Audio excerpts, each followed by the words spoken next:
What's going on, everyone? It's Ben from YGF from Zero, and Upper Deck Entertainment just dropped their latest limited list for October 2002. This is really exciting because the latest set, Magic Ruler, released some pretty busted cards, and we've sort of been playing around with them, and they are not good at 3 copies. They really need to be limited down.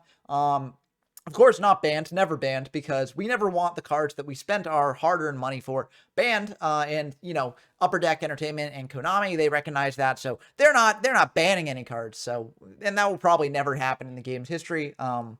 But because, we spent money on this, we spent hard work trying to get these cards, so we don't want them banned. But limited is definitely appreciated. And so we're going to be looking at what cards are limited here. Of course, this forbidden section, nothing there, because there's no restrictions for that sort of thing, of course. But let's go down to the limited cards and see what new stuff has emerged. So Exodia, of course, the Beads of Exodia are still on here from before. More for flavor, but I guess there are decks that could make use of multiple copies of them, but with the new cards from Magic Ruler, the hand rips, that kind of becomes not really that big of an issue. So these are just here for flavor, I think. We've also got Pot of Greed, Change of Heart, Dark Hole, Raigeki Monster, Reborn, Mirror Force. Those cards were all there from before.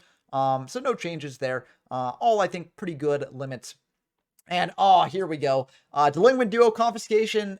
Is the Forceful Sentry not on here? Did they not?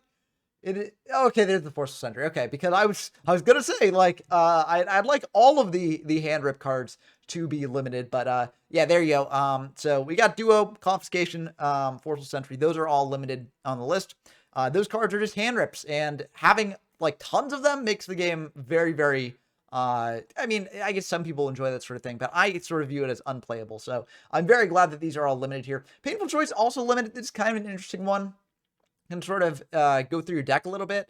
I don't really think it's that broken right now. I mean, you get a powerful card, but you're also sending 4 powerful cards to graveyard. So, there's not much you can do there. I guess you could maybe send a monster that you want to bring back off Monster Reborn, but like those other 4 cards are basically lost to you unless you use Magician of Faith. So I guess there are some combos that you can do to get those cards back, but realistically, it's a bit convoluted, and your opponent might have the read that you're doing that sort of thing. If you send a bunch of powerful cards up Painful Choice and then set a monster. So I'm not sure if Painful Choice is at the point where it doesn't need to be limited yet, but I could definitely see it in the future being more powerful. And so maybe this is sort of like a proactive hit here, limiting this card down. So I don't hate that. Snatch Shield, of course, gets a limit just like Change of Heart does. I think that makes a lot of sense. Cyberjar, also, I'm not upset with Cyberjar being on this limited list. It just blows up the board, and the less board wipes, the better, in my opinion. So I do think that makes sense to be on the list here. And also, there are certain mill decks that can take advantage of those. Upstart Goblin, that is an interesting one. I feel like a draw for 1,000 life points is not the most broken thing in the world, so I'm not necessarily sure this needs to be limited. Honestly, it could maybe be at 3 copies and just be fine. Life points do matter. So I don't know. I don't know about that one, but I don't think any deck is going to be like super sad that Upstart Goblin is on this list. I think the decks that might really want it would be the more degenerate combo decks like Mill or something. So putting this on the list isn't that bad. So I'm not really too upset about that. Of course, moving on to the semi-limited cards. Swords, Card Deep, those are still on there. Witch and Sangan are both on there. Heavy Storm's on there. Okay, so it looks like no changes there, and it looks like that's it for the list. Okay, so honestly, I don't hate that list. A lot of good limits there.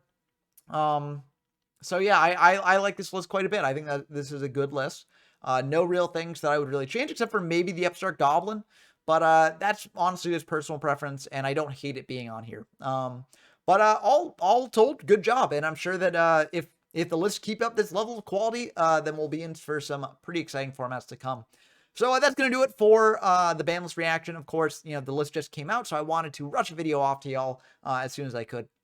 So I hope that you enjoyed. As always, let me know down in the comments below what you think of this new list. Do you think that the upcoming format will be better than the previous ones? Or do you think that, even though these cards are limited, the hand rips and things like that just make the game unplayable? Let me know down in the comments below. I look forward to talking with y'all as always. And until next time, I've been Ben from YGO from Zero, and I'm signing off.